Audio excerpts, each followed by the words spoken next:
Well, the tone has changed, and I suppose in some regards that's fundamental. Of course, in June, just a few months ago in Singapore, there was a historic summit, very important. And as Secretary Pompeo has said, there's a much greater level of dialogue between Pyongyang and Washington and Seoul and Pyongyang. So that's all good. Whether that's going to actually become changes in the posture of North Korea with regard to development of nuclear weapons and, importantly, powerful conventional weapons remains to be seen. So I suppose it's still an incomplete, Akiko.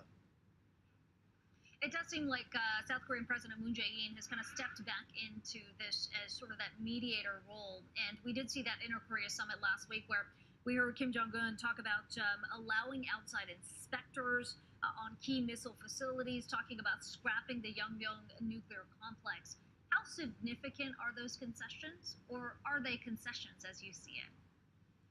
Well, it's all important, but it's all part of what diplomats call confidence building. And these confidence building measures hopefully will lead up to real commitments that are verifiable, that will take some of the pressure out of the Korean Peninsula and hopefully someday find a true peace and coexistence. There does seem to be some tension here on both ends. Kim Jong-un saying that North Korea is the one that's going to come to the table on this. They are looking for more concessions from the U.S. side. Are we likely to see any progress on that front? And does a second summit between President Trump and Kim Jong-un make sense at this point?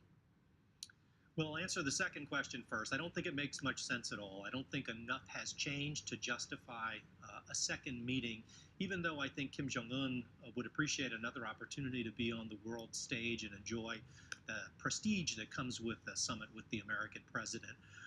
With regard to these confidence-building measures, no, I think they are important, and I hope that there will be continued progress. But the key is verification, of course, and I think in Seoul and Washington, there's an expectation that before there's any relief from international sanctions or any additional summitry, there has to be some verifiable progress on denuclearization and other measures to stand down some of North Korea's military buildup.